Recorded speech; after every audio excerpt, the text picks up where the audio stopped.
All right, what is up, everybody? Welcome back to another episode of the Humans of Flippa.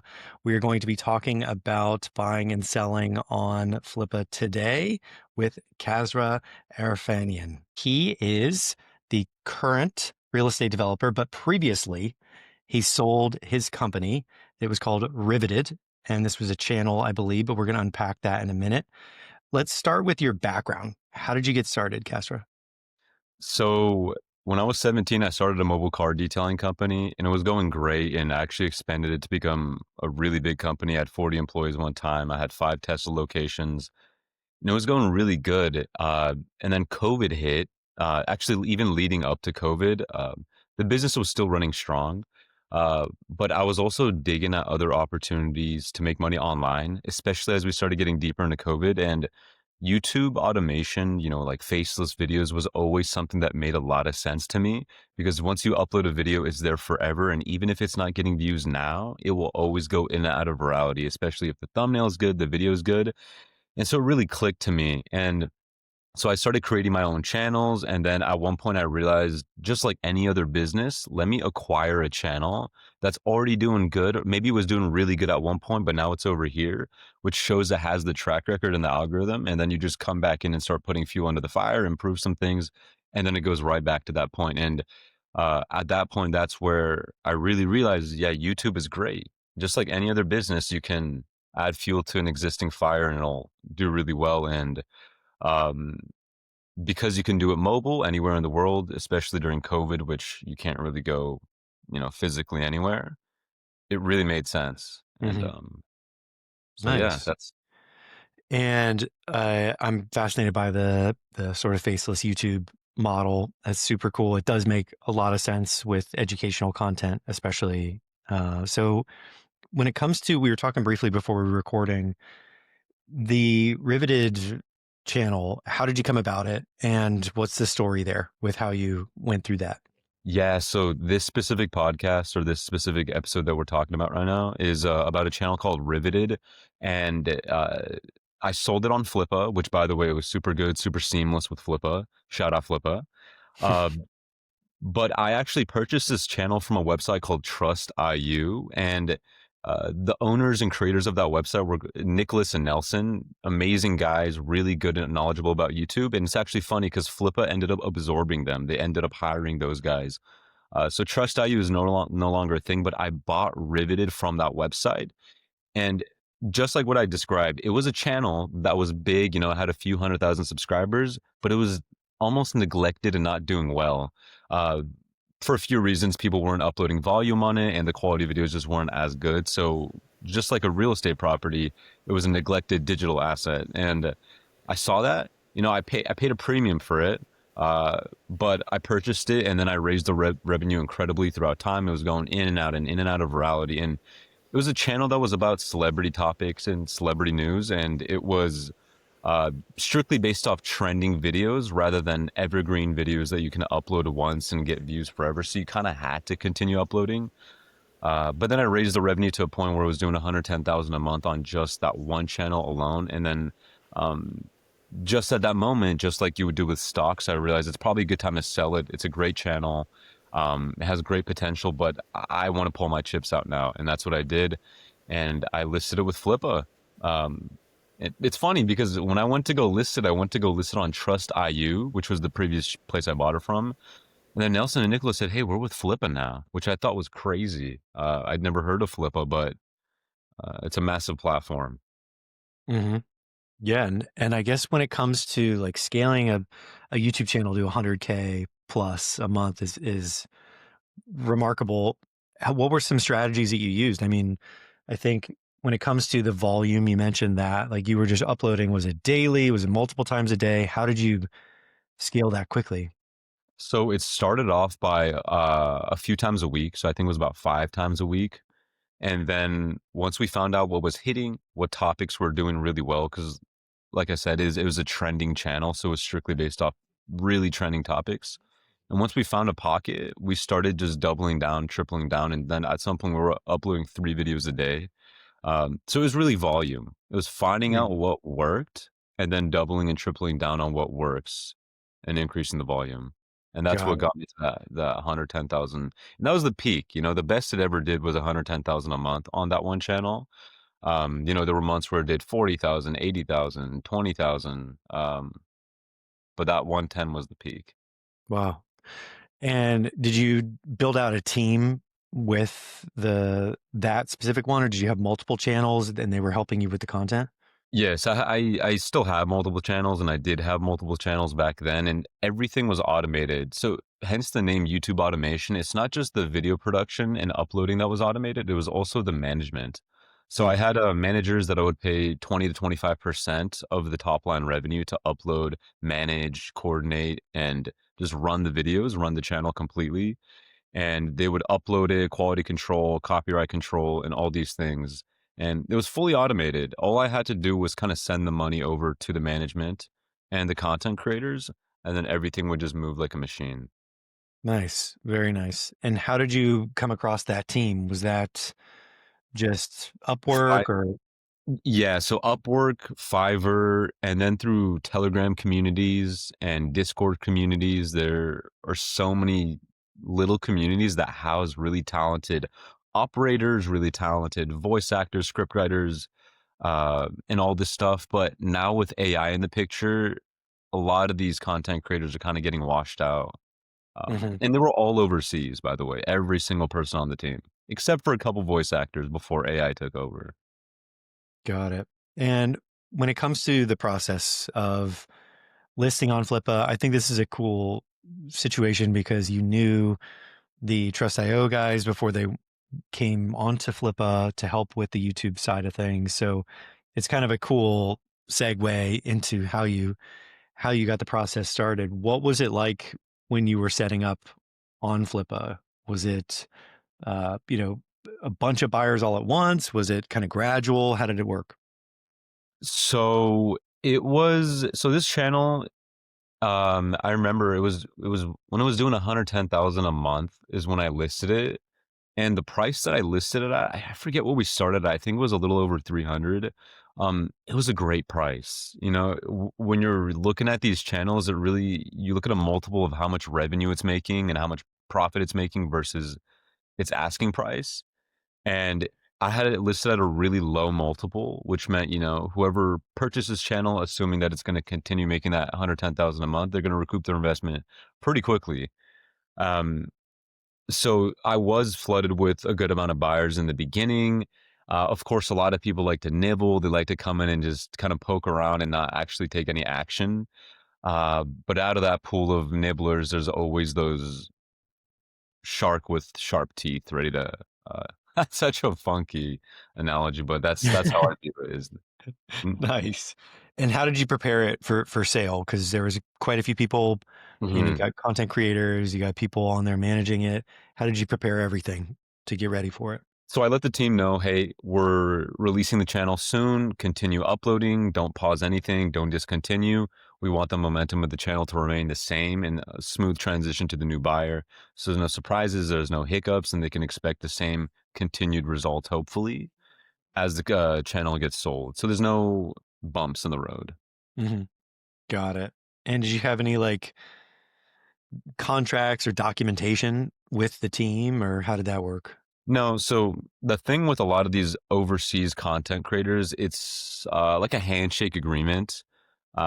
There have been times where contracts were signed, but they were super simple. But Mhm, overall, for the most part, there were no contracts. It was kind of more just verbal. This is the agreement.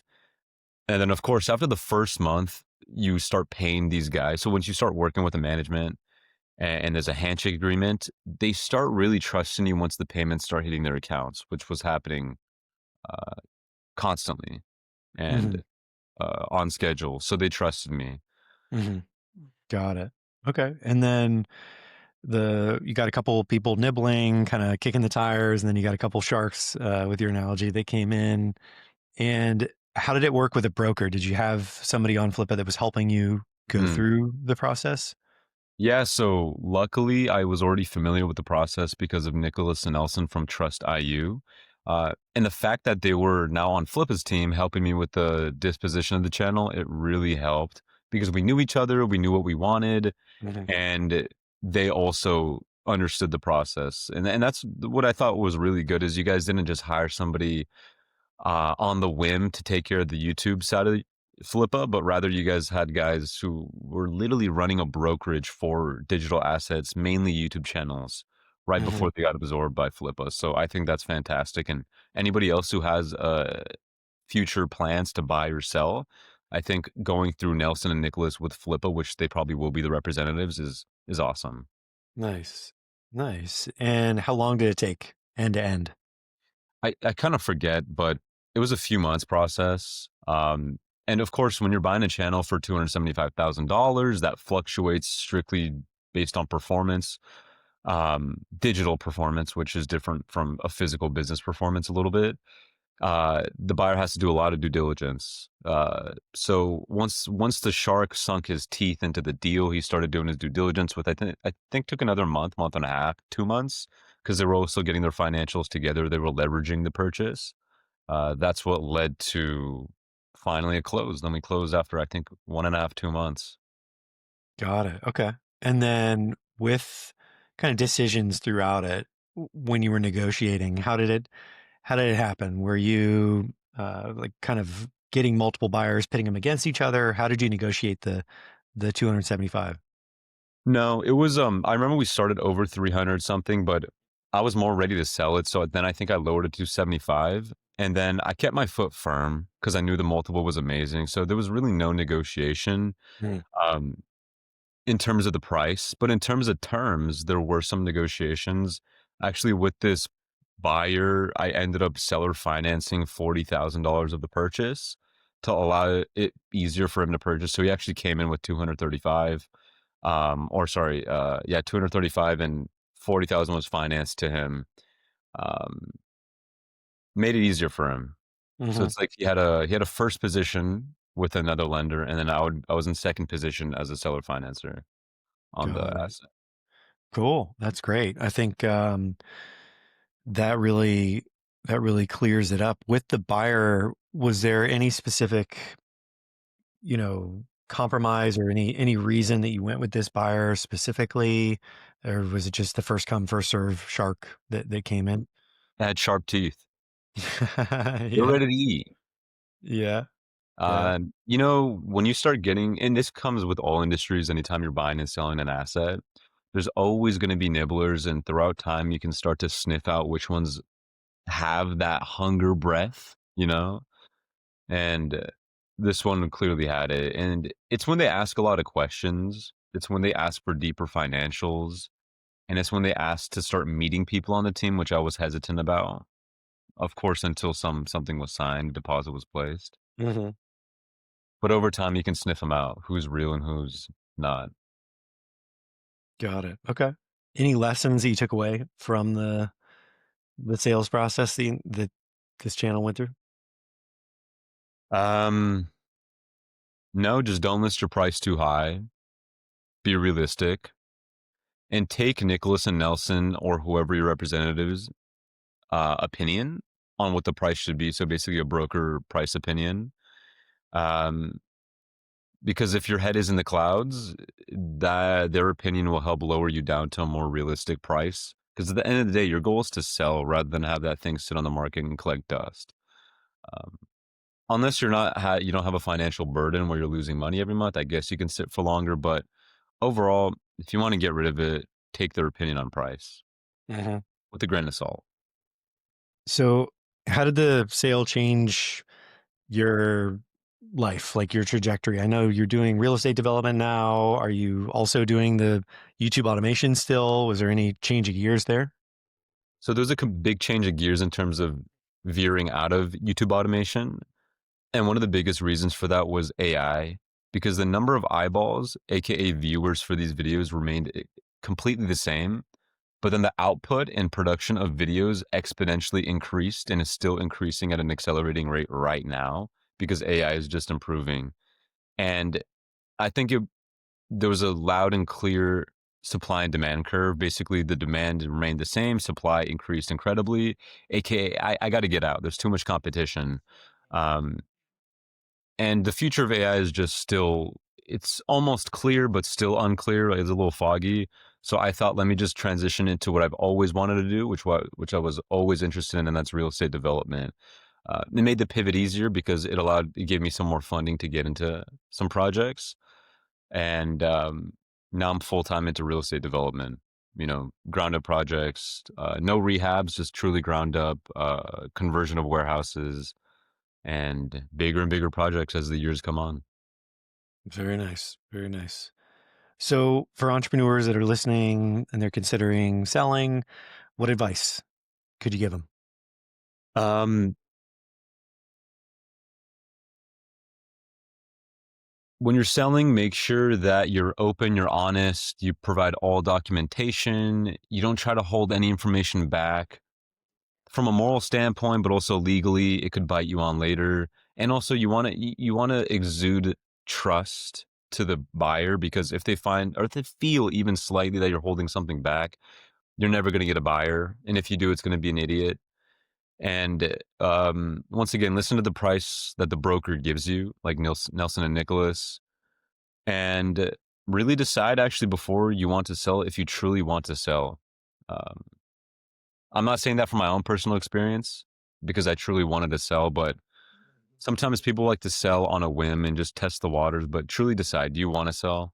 Um, and any other advice? No, just be a good person. Be honest in transactions and it'll go a long way. Mm, I like that. I like that. And if you could go back, could you do anything different? Would you do anything different? No, everything would stay exactly the same. I think it worked out really well. Um, no, everything, I would copy and paste it. Nice. Very nice. No regrets.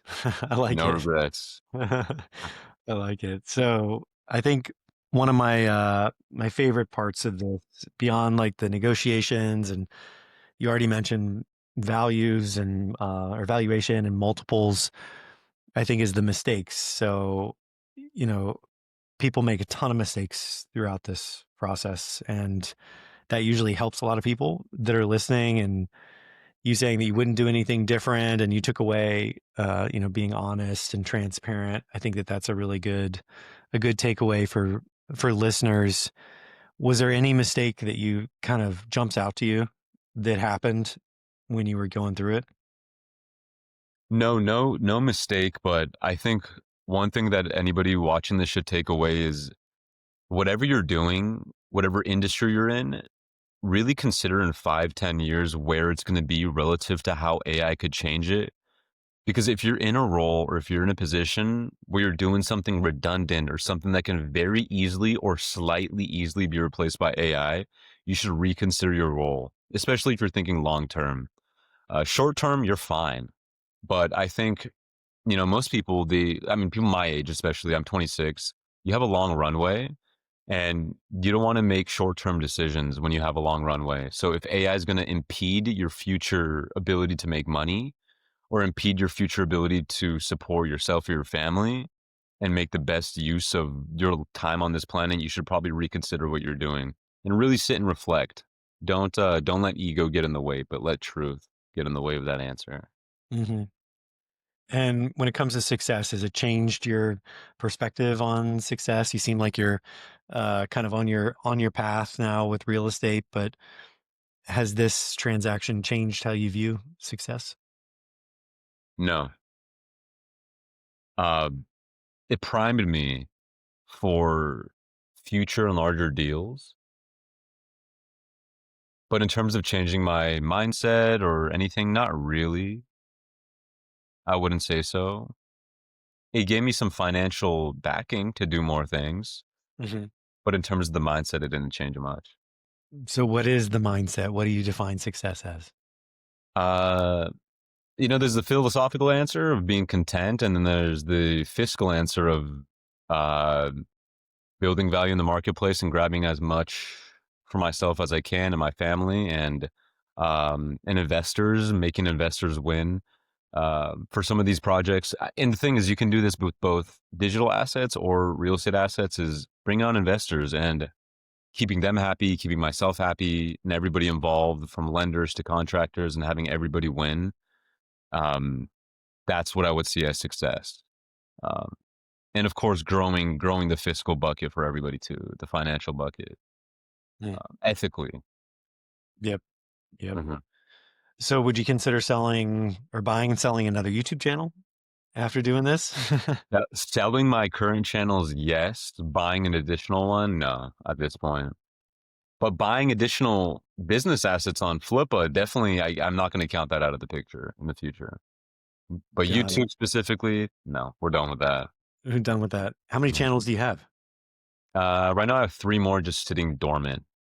They're still Okay. making money, but they're pretty much dormant because I'm not uploading on them. Okay. Okay. A reason that you're not uploading or you're just kind of letting them fizzle out? It's because, there's infinite things I can do on this planet, and if I wanna spread my mental bandwidth thin, I would start uploading on those. But I'm really locked into my development journey. It's gonna be a journey I'm on for the rest of my life, and I truly believe if I dump all my mental energy in this lane, that it's only gonna yield me the best results versus spreading myself a little thin. Got it. Mhm. Got it. Well, cool. Where can people learn about what you're doing now and where can they connect with you? Sure. So my Instagram page is Kaz Capital Group. It's where I post all my project updates, kind of fun things, interesting things about what I'm aiming at, the big growth that I'm going to get, and bigger projects. Um, if anybody has questions, they can message me and I'll be glad to help anybody. Right on. Well, all those links will be in the show notes. And thank you so much for coming on the Humans of Flippa. Thank you so much, Steve. I really appreciate you.